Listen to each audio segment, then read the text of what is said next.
अवधूत चिंतन श्री गुरुदेव दत्त श्री स्वामी समर्थ.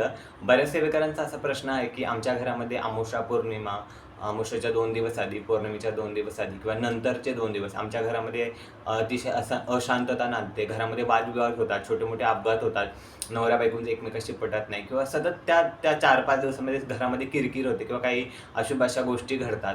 तर बऱ्याच लोकांचं असं हे असतं की आमच्यावर कोणी करणी केली किंवा कोणी आमच्यावर काही ब्लॅक मॅजिक वगैरे करत आहे का? परंतु हा प्रश्न अतिशय मोठा आहे.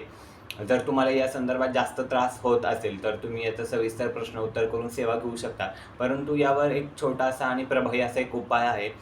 श्रीहरी नरसिंह कवच स्तोत्र. या स्तोत्राचे पठण केल्यानंतर आपल्यावर समजा जर कोणी काळ्या जादूचे प्रयोग वगैरे करत असेल तर ते निष्फळ होतात, ते चालत नाही किंवा त्यापासून आपले संरक्षण होते, आपल्या व आपल्या घराचे संरक्षण होते. हे स्तोत्र वाचत असताना आपल्याला सकाळी आपल्या देवघरासमोर पूजा वगैरे झाल्यानंतर आपल्याला अगरबत्ती, धूप-दीप लावायचा आहे. त्यानंतर एकदा हे स्तोत्र सकाळी व एकदा संध्याकाळी म्हणायचं आहे. हे थोडं ज्यांना वाचता येत नाही त्यांनी मोबाईलवर ऐकलं तरी चालेल आणि सकाळ-संध्याकाळ आपल्याला दोन्ही टाईम ह्या स्तोत्राचं पठण किंवा घरामध्ये आपल्याला हे वाचायचं आहे किंवा याचं पठण करायचं आहे.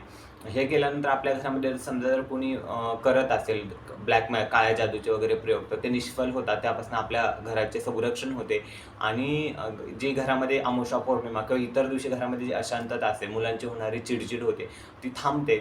श्रीहरी विष्णूंनी, श्री महालक्ष्मी देवीने या स्तोत्राचं महत्त्व सांगितलं आहे.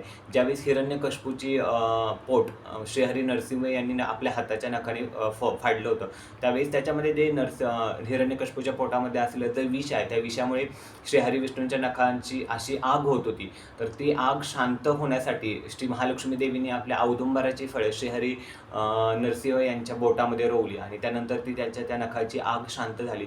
त्यावेळेस त्यांनी सांगितले की ज्या नखाची होणारी आग किंवा जी तळतळ आहे ती शांत झाली. तशाच प्रकारे ह्या स्तोत्राचं पठण केल्याने आपल्या घरामध्ये होणारी जी चिडचिड आहे किंवा घरामध्ये आपल्या होणारी जी अशांततेचा जो कलह चालू असतो तो शांत होण्यासाठी ह्या नरसिंह स्तोत्र श्रीहरी नरसिंह यांनी महालक्ष्मी देवींना सांगितलं आहे. या स्तोत्राचं पठण आपल्याला सकाळ संध्याकाळ करायचं आहे. नित्यसेवेबरोबर आपण सकाळ संध्याकाळ करू शकता आणि नक्कीच तुम्हाला याचा प्रभावही जाणवेल. फक्त ज्यावेळेस महिलांना मासिक धर्म येतो त्या काळामध्ये या महिलांनी या स्तोत्राचं पठण करायचं नाही किंवा त्या दिवशी आपण घरामध्ये नॉनव्हेज वगैरे खातो त्या दिवशी सुद्धा आपल्याला या स्तोत्राचं पठण करायचं नाही. श्री स्वामी समर्थ.